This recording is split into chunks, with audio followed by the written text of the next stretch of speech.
شريك. بسم الله الرحمن الرحيم. الحمد لله والصلاة والسلام على رسول الله ما بعد. وعن عبادة ابن الصامت رضي الله عنه قال قال رسول الله صلى الله عليه وسلم من شهد أن لا إله إلا الله وحده لا شريك له وأن محمدا عبده ورسوله وأن عيسى عبد الله ورسوله وابن أمته وكلمته ألقاها إلى مريم وروح منه والجنة والنار حق أدخله الله الجنة على ما كان من العمل متفق عليه.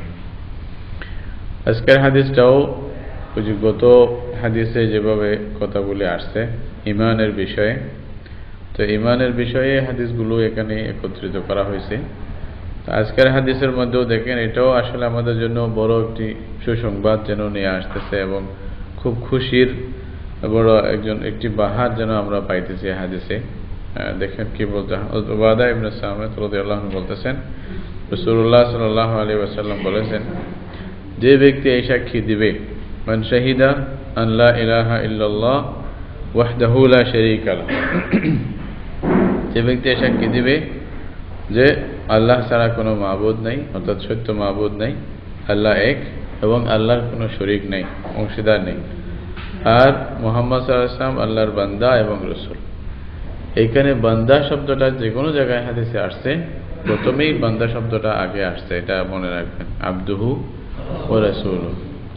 তো আবদুহু ওয়া রাসূলুহু যখন বারবার বলা হয় এবং আল্লাহর বান্দা এবং আল্লাহ ওনাকে পাঠাইছেন, আল্লাহ প্রেরণ করেছেন, এই কথাটা যখন বলা হবে তাহলে এর পরেও কারো অন্তরে বা মানুষের মধ্যে এটা সন্দেহ থাকা বা সন্দেহ আসার কোনো অবকাশ মনে হয় না যে রাসূলুল্লাহ সাল্লাল্লাহু আলাইহি ওয়াসাল্লামকে কেউ আল্লাহ মনে করবে বা প্রভু মনে করবে, এরকম কোনো সন্দেহ বা অবকাশ থাকা উচিত না আর কি। এই কথা এই জন্য বলতেছি, কোনো আমাদের বড় নামদারি পণ্ডিতেরা মানে রাসূলুল্লাহ সাল্লাল্লাহু আলাইহি ওয়াসাল্লাম যে নিষ্পাপ ছিলেন কিনা এই বিষয়টা নিয়ে এই যুক্তিগুলো খাড়া করছে। মানে বলছে যে উনি নবীরা মাসুম, কিন্তু নবীদের থেকে কিছু পাপ করাইছেন আল্লাহ, নাউজুবিল্লাহ। বলছে কেন? এই জন্যই ওরা যে আল্লাহ নয়, ওরা যে প্রভু নয়, এই জিনিসটা প্রমাণ করানোর জন্য কিছু তাদের থেকে ভুল ত্রুটি এবং তাদের থেকে কিছু পাপ হতে দিয়েছেন আল্লাহ নিজে, নাউজুবিল্লাহ। এইভাবে যুক্তি দিয়ে কথাটা বোঝানো হয়েছে। তো এই যুক্তির কোনো আসলে সারতা নেই, এটা অসার একটি যুক্তি যেটা কোনো ভিত্তি হতে পারে না। কারণ যে মানুষ এমনি আব্দ আছে আগে থেকে, আর এমনিও মানে সবসময় বলা হচ্ছে, আর মানে আল্লাহ যে না, এটা হওয়ার জন্য, এটা বোঝানোর জন্য এইখানে মানে কথা পাপ করাইতেই হবে, এটা তো কোনো জরুরি না। মানে পাপ হওয়া ছাড়া কি আল্লাহ এবং বান্দার মধ্যে পার্থক্য হয় না? কি বলেন? হাজার পার্থক্য আছে। কোরআনে মানে যেখানে হাদিসের প্রায় হাদিসের মধ্যে দেখা যায় প্রথম শব্দ আবদুহু, তারপরে রাসূলুহু। যিনি আবদ এবং মাবুদ তো এক হয় না কোনোদিন। আবদ এবং মাবুদ কেমনে এক হবে? এটা অসম্ভব। আর এছাড়াও যদি আপনি দেখেন, নবীরা যত নবী ছিলেন সবাই খানা খাইতেন, ঘুমাইতেন, এদের বাচ্চা হতো, বাজারে যায়, হাসে, মানুষের সামনে আসে, ঘুমাইতে হয়, মানুষের যে প্রয়োজন সব কিছু ওদের ছিল। তাহলে ওনারা যে মানুষ, এটা হওয়ার জন্য এতগুলি প্রমাণ কি যথেষ্ট নয়? যে খানা খাইতেছেন, উনি মানে কথা বলতেছেন, হাসতেছেন, ওনার নামাজ পড়তে গিয়ে হয়তো এক রাকাত ভুলে যাচ্ছেন, আবার এটা ঠিক করতেছেন, তো এগুলা কি যথেষ্ট নয়? এতগুলি দলিল যে উনি মানুষ, এটা বোঝার জন্য পাপই করাইতে হবে, এটা তো একেবারে খোঁড়া যুক্তি, মানে মারাত্মক জিনিস, যেটা নবীদের শান সম্পর্কে জানা নাই বিদায় আসলে হয়তো এরকম। তো এগুলা থেকে আপনারা বিরত থাকা দরকার, এই সমস্ত যুক্তি তো মানে চিন্তা ভাবনা থেকে। তো আন্না মুহাম্মাদান আবদুহু ওয়া রাসূলুহু, রাসূলুল্লাহ সাল্লাল্লাহু আলাইহি ওয়াসাল্লাম ওনার বান্দা এবং আল্লাহর রাসূল। আরেকটা কথা হলো, আবদুন শব্দের মধ্যে অনেকে হয়তো বলতে পারে এটা হয়তো রাসূলুল্লাহর সাথে অসম্মানজনক হলো। হয়তো আমাদের দেশে এই ফিতনাও আছে, মানে কেউ আপনাকে বলবে রাসূলুল্লাহ সাল্লাল্লাহু আলাইহি ওয়াসাল্লাম নিজেকেও মানে তোমরা আমার ভাই বলছে রসুলকে ভাই বলা হচ্ছে বেয়াদবি, তো আব্দুহু বললে রসুলকে দাস বলতেছে, এটা তো বেয়াদবি। এখন কোরআন হাদিস যেখানে স্পষ্ট বলতেছে আব্দুহু, তাহলে আপনি কি বলবেন? কি অস্বীকার করবেন? তা রসুল যে আল্লাহর বান্দা এটাকে কেউ অস্বীকার করতে পারবে? তো অস্বীকার করলে তো কাফের হয়ে যাবে, তাই না? তো অথচ নাউজুবিল্লাহ কিভাবে বলতেছে হ্যাঁ এটা রসুলের জন্য অসম্মানজনক একটি শব্দ এরকম মনে করতেছে। আসলে এখানে দেখা দরকার যে আব্দুহু বলতেছে কার আব্দ, মুজাফিলের দিকে চিন্তা করলে, যিনি যার দিকে নিসবত আর কি, ওইটা চিন্তা করলে তাহলে তো আর এই কথাগুলি আসে না। এটা বান্দা মানে কার বান্দা? আল্লাহর বান্দা। তো আল্লাহর বান্দা যিনি খালেক, যিনি মালিক, রাজিক, এটা তো সম্মানের বিষয়। উনি যদি স্বীকার করে যে আমার বান্দা, এর চেয়ে বড় মর্যাদা আর কি হতে পারে, তাই না? তো রাসূলুল্লাহ সাল্লাল্লাহু আলাইহি ওয়াসাল্লাম এটাই উনি মানে গ্রহণ করেছিলেন যে আল্লাহ রাব্বুল আলামিনের পক্ষ থেকে ইখতিয়ার দেওয়া হয়েছিল।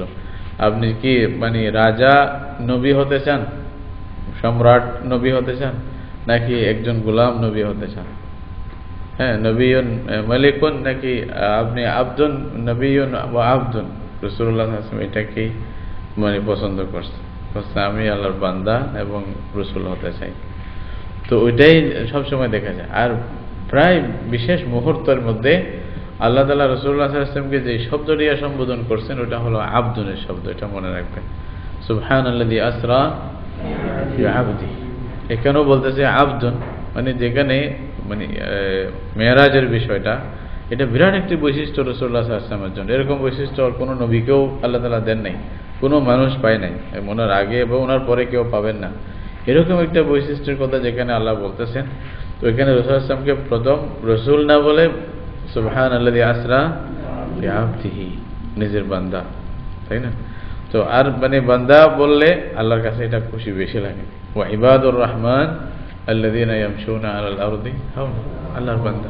হ্যাঁ, রাসূলুল্লাহ সাল্লাল্লাহু আলাইহি ওয়াসাল্লাম দোয়া করতেন যে আল্লাহুম্মা ইন্নী আবদুক ওয়া ইবনু আবদিক ওয়া ইবনু আমাতিক। কি বলতেন? আল্লাহ আমি নিজেও তোমার বান্দা, তোমার বান্দার ছেলে, তোমার বান্দির ছেলে। তাহলে সব দিকে বাঁধা, আমি কোথাও যাব না। সিয়াতি বিয়াদিক মাদিন ফিয়া হুকমুক আদলুন ফিয়া কাযাউক। কিভাবে আল্লাহর কাছে আত্মসমর্পণ এবং সারেন্ডার করতেছে। এরপরও কেন এই কথাটা আসবে যে মানে উনাকে কেউ আল্লাহ মনে করবে, নাউজুবিল্লাহ, এটা তো খুব কম মানে কথা।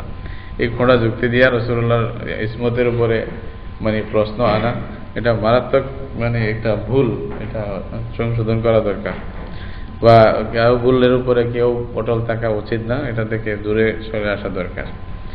তো যাই হোক, ওয়ান্না মুহাম্মাদান আবদুহু ওয়া রাসূলুহু, এই যে আব্দুন শব্দটা আসা আল্লাহর কাছে খুব বেশি প্রিয়।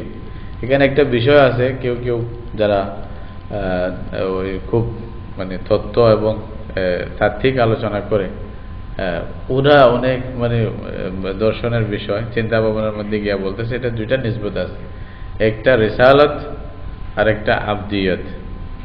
রাসূলুল্লাহ সাল্লাল্লাহু আলাইহি ওয়াসাল্লাম আল্লাহর বান্দাও এবং আল্লাহর রসুল, তো কোন নিসবতটা উত্তম? এখানে দুইটা, একটা রসুল আর একটা বান্দা। এখন কোনটা বেশি মানে কাছাকাছি? রাসূলুল্লাহ সাল্লাল্লাহু আলাইহি ওয়াসাল্লাম নিজে আব্দ আগে বলছে, কেন জানেন? রিসালাত এটা আল্লাহর পক্ষ থেকে দেওয়া, রসুলের মর্যাদা কেউ পৌঁছতে পারবে না কোনোদিনও, কারণ রসুল এটা আল্লাহ নির্বাচন করবে। আল্লাহ যখন যাকে নির্বাচন করে সেই হবে, আর কেউ হতে পারবে না, অসম্ভব। কিন্তু রিসালাতের সম্পর্কটা হলো এটা বান্দাদের সাথে, এটা বুঝছেন? রিসালাত মানে কি? উনি পয়গাম পৌঁছাবে, কার? আল্লাহর পয়গাম পৌঁছাবে, কার কাছে পৌঁছাবে? বান্দাদের কাছে। আবদিয়তের যে বিষয়টা, উনি বান্দা কার? আল্লাহ। ইবাদত কার জন্য করবে? আল্লাহর জন্য। তাহলে আবদিয়তের যে সম্পর্ক, এটা সরাসরি আল্লাহর সাথে। তো এই জন্য অনেকে বলতেছে রিসালাতের সম্পর্কের মধ্যে মুসালাত এবং আবদিয়তের দুইটা সম্পর্কের মধ্যে চিন্তা করা হলে আবদিয়তের নিসবত যেটা, এটা অনেক বেশি প্রাধান্য পায়। এটা ব্যক্তিগত, এটা অন্য হিসাবে এটার ফজিলত আরো বেশি। সেই হিসাবেও দেখতে গেলে আপনি আবদুহু ওয়া রাসূলুহু, আব্দুই মানে প্রথমে আছে। এটা আরো অনেক কারণ হতে পারে যেন আবদুহু কেন মানে প্রথমে আনা হলো, হাদিসের মধ্যে প্রায় জায়গায় এটা বোঝা যায়। আর ওইটাই তো মানে মানুষ যেন রসুলকে ওনার হাতে মুজিজা হবে, কারাম মানে অনেক মুজিজাত দেখা যাবে, আয়াত বা ইনাত দেখা যাবে। তো এটার দ্বারা কেন এরকম কেউ যেন এরকম মানে ধোঁকা না খেয়ে যায়, মানে এটা শেষ পর্যন্ত আব্দুহু প্রথমেই স্বীকার করবে, আব্দুহু ওয়া রাসূলুহু, এটা ঈমানের মধ্যেই ঢুকাই দিয়েছে। তো রাসূলুল্লাহ সাল্লাল্লাহু আলাইহি ওয়াসাল্লাম বলতেছেন, যে ব্যক্তি সাক্ষী দিবে যে আল্লাহ ছাড়া কোনো মাবুদ নাই, আল্লাহ একক, আল্লাহর কোনো শরীক নেই, এবং মুহাম্মদ সাল্লাল্লাহু আলাইহি ওয়াসাল্লাম আল্লাহর বান্দা এবং আল্লাহর রাসূল, ওয়া আন্না ঈসা আব্দুল্লাহি ওয়া রাসূলুহু, আর এবং এটাও সাক্ষী দিবে যে ঈসা অর্থাৎ ঈসা ইবনে মারইয়াম এটা আল্লাহর বান্দা এবং আল্লাহর রাসূল, এটাও সাক্ষী দিতে হবে। এটা কেন বললেন? কারণ অনেকে ঈসা আলাইহিস সালামকে আল্লাহর ছেলে বলতেছে, আব্দ না বলে, তাই না? স্বাভাবিক, ছেলে হলে নিজের অংশ হবে, তো নিজে যেমন বাদশা, তো ছেলেও বাদশা হবে, বুঝলেন না? তো এরকম আর কি, বাদশা ছেলেও বাদশা হয়, তো আল্লাহর ছেলেও তো মানে ওরা বলতেছে আল্লাহ হবে, নাউজুবিল্লাহ। এই জন্যই খ্রিস্টানরা গড বলতেছে। একটা ওই মানে আসলে গুমরাহির কারণ অনেক অনেক কিছু থাকতে পারে, অনেক সময় ছোট বিষয় হয়তো পুরা গুমরাহির কারণ হতে পারে। আল্লামা জালালউদ্দিন সুয়ুতী রাহমাতুল্লাহ আলাইহি উনি তাদরিবুর রাওয়ী একটা হাদিসের মানে পরিভাষা সম্পর্কে একটা কিতাব আছে, সহিহ হাদিসের মধ্যে। তো ওই কিতাবে উনি একটা বড় সুন্দর কথা লিখছে, বলছে যে রসমুল খাত, এই যে নোক্তা সঠিকভাবে দেওয়ার মধ্যে কি গুরুত্ব, এই জিনিসটা বুঝাইছে।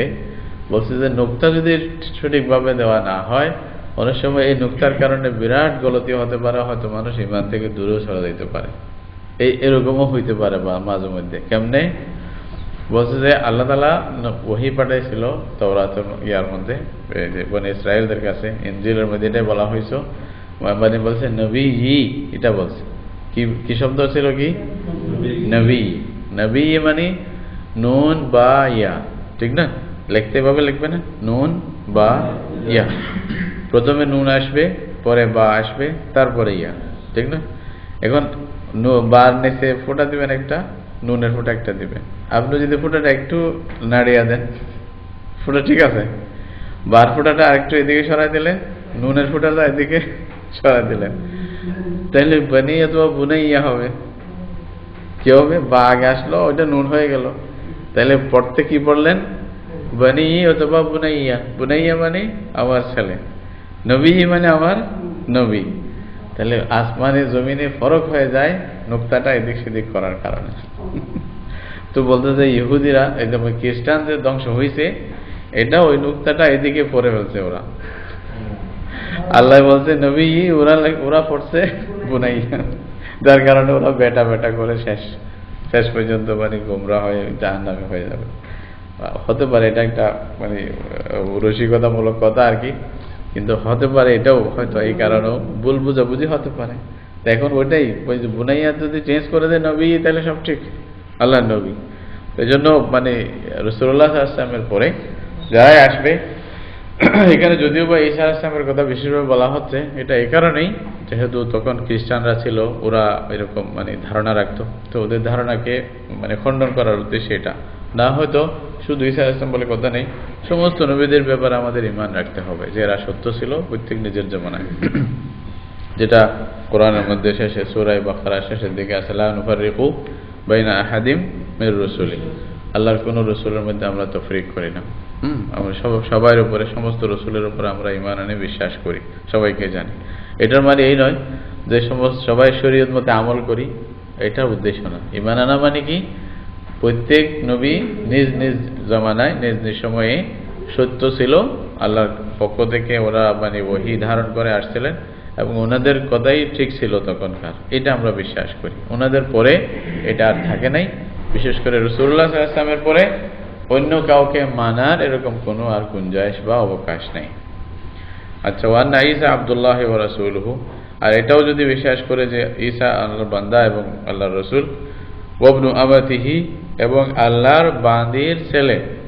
দেখেন এখানে ওয়াবনু আমাতিহি শব্দটা বলছে, তাহলে আল্লাহর বান্দি মানে এই যে বান্দা বান্দি, যে সমস্ত মানে মানে পুরুষরা বলো বান্দা, মহিলারা যতগুলো আছে সবগুলো আল্লাহর বান্দা, সবাই আল্লাহর গোলাম, আল্লাহর মখলুক, আল্লাহর সৃষ্টি আর কি। তো কালিমাতুহু আলকাহা ইলা মারিয়াম, এটা আল্লাহর কালিমা যেটা আল্লাহ মারিয়ামের কাছে পাঠাইছে। কালিমা মানে কি? এখানে কালিমা আর রূহুম মিনহু পরে আসতেছে, আল্লাহর রূহ বলতেছে। তো রূহ বলছে কোরআনে অনেক জায়গায় রূহ শব্দটা আসছে এবং কালিমাও শব্দ আসছে। এইটা দিয়ে খ্রিস্টানরা খুব মারাত্মক মানে ধোঁকায় পড়ছে। এরা বলছে যে রূহ যেহেতু, তাহলে আল্লাহর সাথে সরাসরি এটা আল্লাহই হবে, নাউযুবিল্লাহ, এরকম অনেক কিছু বলছে, বুঝলেন না? এদের চিন্তাই ছিল এরকম। কালিমা বলছে যে আর কেউ তো না, এটা আল্লাহর কালিমা, এটা মানে আল্লাহ মানে মানে মরিয়মের কাছে পৌঁছেছে, মানে এটা ডাইরেক্ট এরা বাপসারা, একটু বাপ ছিল না। এটাও আরেকটা তাদের সন্দেহর মানে বা গুমরাহ হওয়ার কারণ হয়ে গেছে। অথচ যে সূরাতে কথাগুলি আসছে ওই সূরাতেই আল্লাহ তাআলা ঈসা আলাইহিস সালাম সম্পর্কে স্পষ্ট বয়ান করছে। ওরা এই শব্দগুলি দিয়া তাশাবু, মানুষের মধ্যে একটু সন্দেহ ফেলতে চায়। যদি কোরআন মানতই তারা, রাসূল সাল্লাল্লাহু আলাইহি ওয়াসাল্লামের এই কথাগুলি দিয়ে তারা মানে অভিযোগ করত, বলছে হ্যাঁ কোরআনে তো রূহুন বলছে, কোরআনে তো কালিমা বলছে ঈসা আলাইহিস সালামকে, তাহলে তোমরা উল্টা বলো কেন? তা বলছে কোরআনের একটা আয়াত মানলা আর একটা মানবে না। যদি কোরআনেই মানো তাহলে কোরআনে অন্য আয়াতে কি বলছে এটাও দেখো। এক আয়াতে যদিও বা রূহুন বলছে, আরেক আয়াতে স্পষ্ট কি বলেন না, মাসালা ঈসা ইনদাল্লাহি কামাসালি আদম। আল্লাহ তাআলা বলতেছে ঈসা আলাইহিস সালামের দৃষ্টান্ত আল্লাহর কাছে কিরকম? আদমের মতো। কেমন? খালাকাহু মিন তুরাব, আল্লাহ আদমকে কি দিয়ে বানাইছে? মাটি দিয়ে বানাইছে। তো মাটি থেকে যদি আল্লাহ বানাইতে পারে, তো একটা মানুষ থেকে বানাইতে পারে না? এটা তো আরো সহজ। এটা তো একেবারে মাটি থেকে কিছুই ছিল না, এখান থেকে বানাইছে। তো একটা মানে মানুষ জ্যান্ত মানুষ থেকে বানাইতে আরো অসুবিধা কি? এরকম মনে করো, আল্লাহু কুন ফায়াকুন, তারপরে বলছে যে হয়ে যা, হয়ে গেছে। এটা আল্লাহ তাআলার আদেশ বা আল্লাহর অর্ডার, এরকম হয়। তো সুতরাং তো খ্রিস্টানদেরকে এটাই বলা হচ্ছে যে তোমরা ওইটা যদি মানো, ওইটা যদি অভিযোগ করো, কোরআন দিয়ে আমাদের উপর অভিযোগ করতে চাও, তো কোরআন একটা মানলে হবে, এটাও তো মানতে হবে। তাইলে এটাও মানো, তো তোমাদের অভিযোগ শেষ, আর কোনো অভিযোগ থাকবে না। তাহলে ওয়া কালিমাতু আলকা ইলা মারইয়াম ওয়া রূহুম মিনহু, এটা মানে আল্লাহর পক্ষ থেকে অনেক সময় মানে আল্লাহর পক্ষ থেকে একটা রূহ মানে একটা আমর বলতে পারেন। কারণ রূহের ব্যাপারে আল্লাহ তাআলা কোরআনে কি বলছে? যখনই ওরা জিজ্ঞাসা করছে রূহ কি, কুলির রূহু মিন আমরি রাব্বি ওয়া মা উতিতুম মিনাল ইলমি ইল্লা কালিলা। সবকিছু তোমরা জানবেও না, জানার চেষ্টাও করো না। জানার চেষ্টা করলে দিমাগ ফেটে যাবে, তোমাদেরকে সেই সামর্থ্য দেওয়া হয় নাই। তোমাদের যে গণ্ডির বাইরে যদি যেতে চাও, ফেটে যাবে। এটা নিজের মানে তোমাদের ক্ষমতার বাইরে। তো বারহাল এই বিশ্বাস যে করবে ঈসা আলাইহিস সালামের ব্যাপারে, এটা আল্লাহর কালিমা, মরিয়ম মানে মরিয়ম বিনতে ইমরান, মরিয়ম আলাইহিস সালামের কাছে আল্লাহ তাআলা আমানত দিয়েছিলেন, এবং আল্লাহর পক্ষ থেকে একটি রূহ ওনাকে দেওয়া হয়েছিল, হযরত ঈসা আলাইহিস সালাম। ওয়াল জান্নাতু ওয়ান নার হাক্কুন, আর বেহেশতও হক এবং আগুন মানে জাহান্নাম এটাও হক, এটা সত্য, এটা বিশ্বাস করছে। অর্থাৎ এখানে আল্লাহর উপরে ঈমান, নবীদের উপরে ঈমান, রিসালাতের উপরে ঈমান, তাওহীদ, রিসালাত, ওয়াল জান্নাতু ওয়ান নার বলতে আখিরাত। তাহলে মৌলিক তিনটা বিষয় পাওয়া যায় এক হাদিস থেকে, আমরা মানে পাইতে পারি। মানে এই যে হাদিস মান শাহিদা আল্লা ইলাহা ইল্লাল্লাহ ওয়াহদাহু লা শারীকা লাহ, এতটুকু পর্যন্ত তাওহীদ, ওয়া আন্না মুহাম্মাদান আবদুহু ওয়া রাসূলুহু ওয়া আন্না ঈসা আবদুল্লাহ ওয়া রাসূলুহু ওয়া ইবনু আমাতিহি ওয়া কালিমাতু আলকাহা ইলা মারইয়াম ওয়া রূহুম মিনহু, এতটুকু এটাকে রিসালাত বলতে পারেন। তারপরে ওয়াল জান্নাতু ওয়ান নার হাক্কুন, জান্নাত এবং জাহান্নাম এটাও সত্য, এটাকে আখিরাত বলতে পারেন। তাহলে কোরআনের প্রায় জায়গাতেই আপনি দেখবেন এই তিনটি বিষয় মৌলিক বিষয়ের উপরে আলোচনা হয়, তাওহীদ, রিসালাত, আখিরাত। এমনি আছে ওই যে ইসলামের মূল তিনটি বিষয় আছে, অথবা অন্যান্য বিষয় আছে, কিন্তু এই হাদিসে এখানে এই তিনটি বিষয়কেই বিশেষভাবে গুরুত্ব দেওয়া হচ্ছে। অন্য হিসাবে এই তিনটি বিষয়কেও বলা হতে পারে। কোনো মানুষ যদি এই তিনটি বিষয় মানে, তাহলে সে সব কিছু যেন মেনে ফেললো। আল্লাহর তাওহীদকেও বিশ্বাস করলো, রিসালাতকে, রসুলদের নবুয়ত মানে রিসালাত এটাকে বিশ্বাস করলো, এবং আখিরাতকে বিশ্বাস করলো, তাহলে তার জন্য পথ খুব সহজ হয়ে যাবে। এই তিনটা মৌলিক বিষয় যদি আসে, বাকি সব কিছু এটার টানে এমনি চলে আসবে। পাঁচটা যা আছে সব কিছু দেখবেন যদি ব্যাখ্যা করেন, এটার ভিতরে এটার সাথে সম্পৃক্ত, এটার বাহিরে আর কিছু নেই। তাহলে এই তিনটা জিনিস মনে থাকবে, তাওহীদ, রিসালাত, আখিরাত, এই তিনটা বিষয়, এই তিনটা বিষয়তে পুরোপুরি ঈমান যদি থাকে। তো রাসূলুল্লাহ সাল্লাল্লাহু আলাইহি ওয়াসাল্লাম বলেন আদখালাহুল্লাহু আল জান্নাতা আলা মা কানা মিনাল আমালি। সুবহানাল্লাহ, এটা কত বড় একটা মর্যাদা। বলছে এই ব্যক্তিকে আল্লাহ তাআলা জান্নাতে প্রবেশ করাবেন, সে যে কোনো আমলের উপরে থাকুক না কেন। কত বড় কথা না? আলা মা কানা মিনাল আমালি, মানে তার আমলের পর্যায়ে, আমলের অবস্থা যাই হোক, সে জান্নাতে যাবে যদি এটা বিশ্বাস থাকে। তাওহীদ, রিসালাত, আখিরাত, এই তিনটা বিষয় যার অন্তরে থাকবে, এটা অন্তর দিয়ে যে বিশ্বাস করবে, সে যে অবস্থাতেই থাকুক না কেন একদিন জান্নাতে যাবে। তো এটা কিন্তু হয়তো দুখুল আওয়ালি না হতে পারে, কিন্তু মানে হয়তো গুনার কারণে আল্লাহ তাআলা শাস্তি দিতে পারে, আল্লাহ তো রহমান রহিম, আল্লাহ ক্ষমাও করতে পারে, কিন্তু অবশ্যই একদিন যে জান্নাতে যাবে এটার গ্যারান্টি রাসূলুল্লাহ সাল্লাল্লাহু আলাইহি ওয়াসাল্লাম দিতেছেন, যদি আমার মধ্যে ঈমান থাকে, এরকম এই যে রিসালাতের উপর ঈমান থাকে, আখিরাতের উপর ঈমান থাকে। জান্নাত জাহান্নামের ব্যাপারে হাদিসে আছে, এটা মানে সৃষ্ট, আল্লাহ তাআলা সৃষ্টি করে রাখছেন, কোথায় আছেন এটা আল্লাহ জানেন। হ্যাঁ, জান্নাত জাহান্নামের অবস্থা মানে এই যে দূরত্ব বা এই যে প্রশস্ততা, এটা মানুষ কল্পনা করতে পারবে না, কল্পনার বাহিরে, তাই না? মানুষ কল্পনা করে শেষ করতে পারবে না। এরকম কতগুলি বিষয় দেখেন। তারপরে ওয়ান আমর ইবনে আল-আস রাদিয়াল্লাহু আনহু قال اتيت النبي صلى الله عليه وسلم। হযরত আমর ইবনে আল-আস রাদিয়াল্লাহু তাআলা আনহু উনি বলতেছেন রাসূলুল্লাহ সাল্লাল্লাহু আলাইহি ওয়াসাল্লামের কাছে আমি আসছি, আসার পরে ফাকুলতু উবসুত ইয়ামিনাক ফালি উবাইয়াক ইয়া ফাল উবাইয়াক, বলতেছে ইয়া রাসূলুল্লাহ আপনি ডান হাত দেন। উবসুত ইয়ামিনাক কি বলেন? ডান হাত লম্বা করেন, একটু প্রশস্ত করেন। বলছে কেন? বলছে ফাল উবাইয়াক, আমি আপনাকে আপনার হাতে বায়াত করতে চাই। এটা যে বায়াত, এটা বায়াতুল ইসলাম, এবং রাসূলুল্লাহ সাল্লাল্লাহু আলাইহি ওয়াসাল্লাম যেহেতু নবী ছিলেন এবং শাসক ছিলেন, সব রকমের বায়াত একসাথে হয়ে গেছে এখানে। হ্যাঁ, মানে কুফর থেকে ইসলামের দিকে আসা, এটার উপর মানে ওয়াদ। এটা বায়াতের মধ্যে রাসূলুল্লাহ সাল্লাল্লাহু আলাইহি ওয়াসাল্লামের জমানায় যেরকম নিয়ম ছিল হাত দিয়ে বায়াত করা, মানে আমিরের হাতে বা আমিরুল মুমিনিন, অথবা রাসূলুল্লাহ সাল্লাল্লাহু আলাইহি ওয়াসাল্লাম তো নবী ছিলেন, আমিরুল মুমিনিন ছিলেন, মানে সবাই ছিলেন আর কি। আল্লাহ তাআলা যেটা মুসলমানদের মধ্যে সর্বপ্রথম যাই আছে উনিই প্রথম, তাই না? সবকিছু ছিলেন। তো হাত বলতে হাত বাড়ান, আমি আপনার হাতে বায়াত করব। কেউ কেউ এখানে বর্তমান যুগে হয়তো বায়াত শব্দ যেটা, এটাকে ওয়াদা এই অর্থে হয়তো ব্যবহার করা হচ্ছে কোথাও কোথাও। হ্যাঁ, যদি ওয়াদার অর্থে ব্যবহার হয় তাহলে হয়তো এটাকে মানে বায়াতের যেটা আরেকটা অর্থ আছে আবিধানিক বা পারিভাষিক অর্থ, সেইভাবে না নেওয়া উত্তম আর কি। আমাদের দেশে অনেক সময় হয়তো আমরা ফাইসলা করতে সমস্যায় পড়ি, মানে কি কারণে? ওই যে অর্থটা মানে বুঝতে আমরা ভুল করে ফেলি। অনেক সময় হয়তো আবিধানিক অর্থে ব্যবহার হয়েছে, এটাই উদ্দেশ্য ছিল, হয়তো পারিভাষিক অর্থে উদ্দেশ্য ছিল, কিন্তু আমি এখানে উল্টা নিছি। যেমন ফর এক্সাম্পল একটা কথা বলতে পারেন, বিদআত শব্দটা, বিদআত শব্দটা সব জায়গায় কিন্তু পারিভাষিক অর্থ নয়। পরিভাষা মতো মানে কি? পরিভাষা, ইসলামী শরীয়তের পরিভাষার মধ্যে বিদআত হলো প্রত্যেক ওই কাজ যেটা শরীয়তের সাথে সম্পৃক্ত থাকে না, যার জন্য কোনো দলিল পাওয়া যায় না, কোরআন হাদিসে বা সাহাবায়ে কেরামের জামানায় দলিল পাওয়া যায় না, এটাকে বিদআত বলে। কিন্তু আবিধানিক অর্থে বিদআত শব্দটা, এটার অর্থ হলো নতুন কিছু জিনিস, নতুন মানে একটা সংযোজন, নতুন বিষয়, এটাকে বলা হয়। তো অনেক সময় আপনি দেখবেন যে শব্দটা আবিধানিক অর্থে ব্যবহার করছে, এটাকে না বুঝে কেউ বলছে না এটা কি তো বিদআত বলছে, এটা পারিভাষিক অর্থ নিয়ে গোলমাল করে দিছে। তো এরকম যেন না করা হয়। অর্থ হিসাবে মানে আপনি কি কোন অর্থ নিছেন, এটার উপরেই আপনার মানে ফাইসালা মানে ডিপেন্ড করবে, এটা ভিত্তি করবে যে আবিধানিক অর্থ যদি নেন তাহলে এই ফাইসালা আসবে, আর যদি পারিভাষিক অর্থ নেন এই ফাইসালা আসবে। যেমন নাকি বুখারী শরীফের হাদিস আছে, হযরত ওমর ইবনে খাত্তাব রাদিয়াল্লাহু তাআলা আনহু এই যে রমজানের মধ্যে জামাতবদ্ধ করে তারাবি পড়ার যে নিয়মটা উনি চালু করছিলেন। আগে একা একা পড়তো, দুই একজন পড়তো।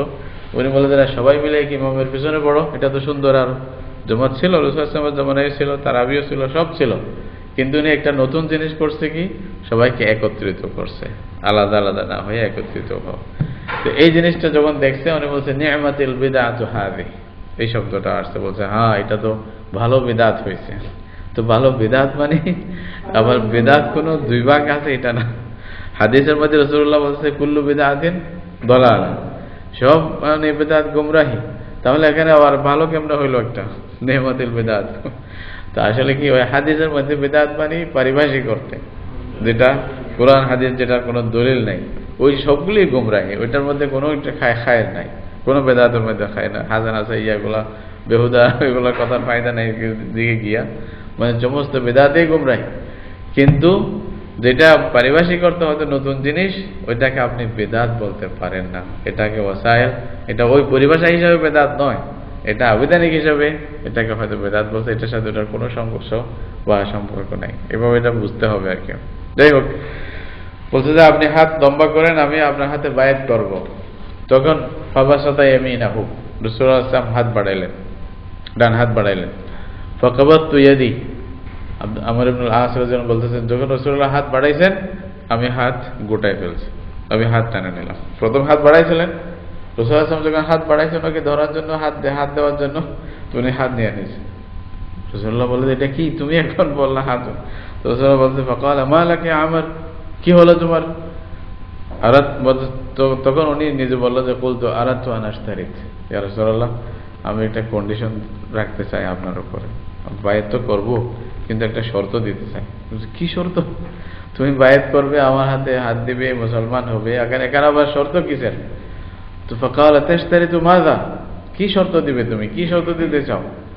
কুলতু আন ইউগফারা লি, আজীব শর্ত দিতে। সুবহানাল্লাহ, এদের মানে বুদ্ধিমান ছিল এরা, আসলে জেনে বুঝে করা, জ্ঞানের ভিত্তিতে করা, এরকম না যে আমাদের মতো যেদিকেই নিয়ে যায় চলে গেলাম, জ্ঞানের ভিত্তিতে কোনো একটা বিশ্লেষণ বা এটার পরীক্ষা নিরীক্ষা যাচাই বাছাই করলাম না, এটা নয়। এটা পুরো দেখে শুনে তারপরে কথা বলা, এমনিই না যে যেটা বলছে ওইদিকেই দৌড় দেবো, এটা না। আপনি জেনে বুঝে পুরা স্থির হয়ে চিন্তা করে ঠান্ডা দেমাগে বুঝে তারপর আগে বাড়বেন, এটা হলো নিয়ম, তাই না? তো সাহাবীদের মধ্যে এই গুণ ছিল। তো বলতেছেন কুলতু আন ইউগফারা লি, ইয়া রাসূলুল্লাহ আমি শর্ত এটাই যে আমার সবকিছু ক্ষমা করা হবে কিনা, এই হলো শর্ত। আজীব শর্ত, এটা আমাদের জন্য বিরাট উপকার আসবে, এরকম শর্ত সবার জন্য, যারাই মুসলমান হবে। বলতেছে অর্থাৎ আমি যদি মুসলমান হয়ে গেলাম, এখন পিছনের জীবনে অনেক কিছু করছি, এগুলা কেস যদি সব থেকে যায়, আমাদের দেশে করে না, যখন পক্ষে আসবে সব কেস মাফ, ঠিক না? যখনই বিপক্ষে গেছে পুরানো সবগুলি উঠাবে, উঠাই আবার জেলে ঢুকাবে, করে না? বলছে ইয়া রাসূলুল্লাহ যদি আমার পুরানো জীবনের কেস গুলো উঠে আবার ঢুকাই দেয় তাহলে তো সমস্যা। এখন বলেন যে যা আছে সব ক্ষমা হবে কিনা, যা ছিল যত কেস থাকবে আগের। তো রাসূলুল্লাহ সাল্লাল্লাহু আলাইহি ওয়াসাল্লাম কি সুন্দর কথা বলতে গেলেন, ক্বালা আমা আলিমতু ইয়া আমার তোমার কি জানা নাই আন্নাল ইসলাম ইয়াহদিমু মা কানা ক্বাবলা। সুবহানাল্লাহ, বলছে ইসলাম আগের সব কিছুকে হাদম বলে, যে একেবারে ভেঙে চুরমার করে তাকে একেবারে মানে নিঃশেষ করে দেওয়া, সবকিছু কোনো যেন আলামতে বাকি না থাকে। হাদমুন বলবে যে একটা ঘর আপনি ভাঙলেন মানে ঘরে যদি ভাঙার পরে এটাকে একেবারে মিলিয়ে ধুলিসাৎ করে দেন, ধুলার সাথে মিলাই দেন, কিচ্ছু আলামতেই নাই, এটাকে বলে হাদমুন। এখানে রাসূল সাল্লাল্লাহু আলাইহি ওয়াসাল্লাম শব্দ বলছে হাদমুন, বলছে ইসলাম এমন একটা মানে শক্তিশালী জিনিস, এটা আগের জীবনের সবকিছুকে ভেঙে চুরে গোড়া করে ধুলিসাৎ করে দেবে। আল্লাহু আকবার, কিচ্ছু থাকবে না, তোমার কোনো গুনাহ বাকি থাকবে না, সব ফিনিশ, এখানে আর কিচ্ছু থাকবে না। ওয়ানাল হিজরাতা তাহদিমু মা কানা ক্বাবলাহা, আজ হিজরত করে মানুষ মানে মক্কা থেকে মদিনা পর্যন্ত হিজরত করবে, বলছে হিজরতেও মানুষের পূর্বের সমস্ত গুনাহ আল্লাহ ক্ষমা করে দেবে, কোনো গুনাহ আর থাকবে না হিজরতের দ্বারা। এটাকে সহজ মনে হচ্ছে? মানে আপনি বলছেন যে হিজরত আর কি, হিজরত মানে মক্কা ছাড়িয়া, হ্যাঁ মক্কা ছাড়িয়া মদিনা গেলাম এখানে কি, কিন্তু আপনি একটু চোখটা মানে চোখ বন্ধ করে ওই 1400 বছর আগের যে পরিবেশ ছিল ওই পরিবেশটা একটু খেয়াল করে, কি পরিবেশ ছিল, হিজরতের অর্থই কি ছিল তখন। হিজরত মানে আপনি যাবেন যে আর আসার কোনো আশা নাই, ফিরে আসার কোনো আশা নাই, যাচ্ছেন যে আপনি নিজের ঘর বা যে ত্যাগ করে যাচ্ছেন এদেরকে যে পাবেন এরকম কোনো আশা নেই, আপনি যাইতে পারবেন না। আপনি যে যাচ্ছেন যে পৌঁছবেন এটাও সন্দেহ নেই, কি নিয়ে যাইতেছেন, যা এখানে আছে এখানেই শেষ, সবকিছু ছেড়ে চলে যান, এইরকম চিন্তা ভাবনা। এটাকে কত বড় ত্যাগ, এটা কি সহজ ছিল?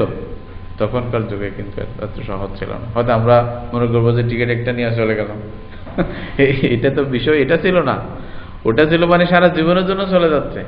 ওখানে কারো অন্তর এটা ছিল যে আমি আবার ফিরে আসি, আমার ঘর পাবো, আমার বাড়ি পাবো, আমার বাচ্চাদেরকে দেখবো, এই চিন্তা সবকিছু বাদ দিয়া একটা মানুষ একেবারে সবকিছু বিসর্জন দিয়া দিনের জন্য বিসর্জন দিয়ে চলে যাওয়া, এটা কি যাটার ব্যাপার, এটা কম ব্যাপার না কিন্তু।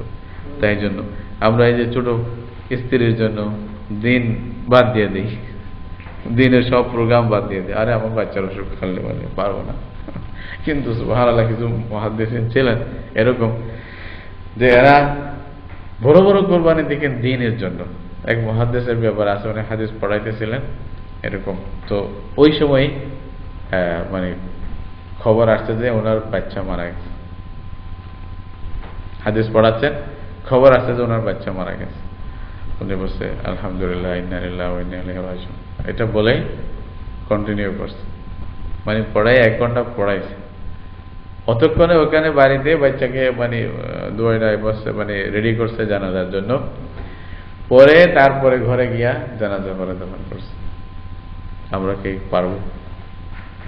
বা এর ছোট একটা মানে এর যে মানে ছোটখাটো বিষয়ের জন্য আমরা বাদ দিয়ে দিতেছি, পারলে বললে আজকে আসবো না, ক্লাস আজকে হবে না, কথার কথা। কোথায় আমরা বুঝলেন, এত সহজ ছিল না। তো রাসূলুল্লাহ সাল্লাল্লাহু আলাইহি ওয়াসাল্লাম বলছেন আনাল হিজরাতা তাহদিমু মা কানা ক্বাবলাহা, হিজরত এভাবে আগের সব গুনাহকে ক্ষমা করে দেয়। তাই যারা হিজরত করছে তাদের থেকে জিজ্ঞাসা করেন, আল্লাহ তাআলা যদি তৌফিক দেয় জান্নাতে যদি যান, কোনো সাহাবীর সাথে সাক্ষাৎ হয় তাহলে জিজ্ঞাসা করে দেখেন যে মানে কিরকম অবস্থা ছিল আপনাদের, তখন হয়তো জান্নাতে তো মজার গল্প হবে ইনশাআল্লাহ সবাই মিলে। আল্লাহ তৌফিক দাও আমাদেরকে সাহাবীদের সাথে জান্নাতের তৌফিক দাও, তাই না? তখন জিজ্ঞাসা করবেন যে কি অবস্থা ছিল। তখন বল ওয়ানাল হাজ্জা ইয়াহদিমু মা কানা ক্বাবলাহু, হজ যেটা এটাও আগের সব গুনাহ ক্ষমা করে দেয়। ইসলামের মধ্যে এখন 3টা বিষয় আছে, ইসলাম, হিজরত, হজ। এই 3টে জিনিস এমন যে প্রত্যেকটি আগের সমস্ত গুনাহকে ক্ষমা করে দেবে। মুসলিম শরীফের মধ্যে এই 2টি হাদিস আসছে। ওয়াল হাদিসান আল মারউইয়ান আন আবি হুরায়রা قال قال الله انا اغنى الشركاء عن الشرك والاخر الكبرياء وردائي سنذكرهما في باب الرياء والكبر ان شاء الله تعالى। আর 2টা হাদিস এখানে ছিল, উনি বলতেছেন আর কি মানে লেখক মানে উনি বলতেছেন খাদিব তাবরিজি রাহমাতুল্লাহ আলাইহি, উনি বলতেছেন যে একটা হাদিসের মধ্যে এটা বিষয় ছিল, আল্লাহ তাআলা বলছেন আনা আগনা শুরাকাই আনি শিরক, মানে যারা মানুষকে মানে কোন একটা কাজের মধ্যে আমার সাথে অন্য কাউকে শরীক করবে, তো মনে করবে যে শরীকদার যারা আছে তাদের মধ্য থেকে আমি সবচেয়ে বেনায়াস, আমি কারো মোহতাজ নয়, এই অংশ নেওয়ার জন্য আমার কোনো দরকার নাই। মানে একটা কাজকে তুমি 2 জনে ভাগ করলা, একটা নামাজকে বললা যে উনার জন্য ও উনার জন্য, আল্লাহ বলছে আমার এটা দরকার নেই, তুমি ওকে দাও এবং ওর থেকেই নাও, যা নেবে, আমার কাছে আসিও না। এই জন্য মুশরিকরা খুব মারাত্মকভাবে মাহরুম হবে, বঞ্চিত হবে কিয়ামতের দিন। এই হাদিসটা। আরেকটা হাদিসে আল কিবরিয়া উরিদাই বলছে যে বড়ত্ব মানে এই যে অহংকার, আল্লাহ বলছে এটা আমারই একটি চাদর। সুতরাং যে এটা নিয়ে টানাটানি করবে তাকে আমি জাহান্নামে দিয়ে দেব। অহংকার করা এটা কোনো মতেই উচিত না। বান্দা কি অহংকার করবে? কেন অহংকার করবে? অথচ যার কিছু নাই সেই বেশি অহংকার করে। কত রকমের অহংকার আছে। যাকে একটু পয়সা দিছে পয়সার অহংকার, যাকে একটা পদ দিছে পদের অহংকার, যাকে একটু এলম দিছে এলমের অহংকার। ওরে বাবারে, যে মানে এক একটা লাইনে আর কি, যে যে লাইনে একটু সুযোগ পাইছে অহংকার শেষ নাই। ইন্না লিল্লাহি ওয়া ইন্না ইলাইহি রাজিউন। আছে হাদিসের মধ্যে যার অন্তরে জররা বরাবর অহংকার থাকবে আল্লাহ তাকে জাহান্নামে দেবে এবং তাকে জান্নাত হারাম করে দেবে। এটা খুব মারাত্মক একটি বিষয় যেটা আমাদেরকে ধ্বংস করতেছে, তাই না? তো আমরা যদি বুঝতেই পারি যে আমি কেন অহংকার করতেছি, আমার কি আছে এখানে পাওয়ার, আমি কে, এটা যদি বুঝে, তাহলে শেখ সাদি রহমতুল্লাহ আলাইহির জমানায় একজন লোক নাকি খুব বেশি লাফাচ্ছিল আর কি, মেদানি মানে মানে আমি কে বলছে, তুমি কি জানো? ফার্সিতে বলছে আর কি, আমি কে তুমি কি জানো? মানে খুদাম হাসতাম এরকম আছে মনে হয়, শব্দ আমার এখন মনে আসতেছে না। বলছে আমি কে তুমি জানো? তো ওই লোকটা বলছে যে খুব রাগে বলতেছিল, মানে অহংকার করতেছিল। বলছে হ্যাঁ ভালো করেই জানি তুমি কে। বলছে কে? বলছে এক ফোঁটা নাপাক পানির তোমার বৃদ্ধি। এটা যখন বলছে তো আরো বেশি রাগ হওয়া দরকার না? কিন্তু এটা বলার সাথে সাথে ওই বান্দার বুঝে আসতে আসলেই তো আমি এটাই, কি অহংকার করতেছে। আমার পিছনে যদি আমি ইতিহাস টানি তাহলে এক ফোঁটা নাপাক পানি ছাড়া তার কিছু নাই, ঠিক তো? আমার ইতিহাসের ভিত্তি কোথায় যাবে? নাপাক পানি, যে পানিটা বাইরে হলে গোসল করতে হয়, গোসল ফরজ হয়ে যায় এবং গোসল না করলে মানে নামাজে হয় না, কোরআন পড়তে পারে না মানুষ, এভাবে পবিত্র হয়ে যায়। এরকম একটা ফোঁটার পানির আমার বৃত্তি, আমি এত অহংকার করতেছি। তখন সে ক্ষমা চাইছে, বলছে আমি ভুল করছি, তোমার সাথে রাগ করে, আমার তো অধিকার নেই, আমি কেন অহংকার করতেছি, এটা বলে সে ক্ষমা চাইছে। আসলে এটাই তো বাস্তবতা, আমরা কেন অহংকার করব যে কোনো বিষয়, আল্লাহ দা। ফেরেশতারা কি কম জানতেন? কিন্তু সাথে সাথে যখন আল্লাহ তাআলা জিজ্ঞাসা করছেন, বলছে যে বলো, ক্বালু সুবহানাক লা ইলমা লানা ইল্লা মা আল্লামতানা। এটাই ফেরেশতার সিফত। আর ওদিকে শয়তানে কি বলছে?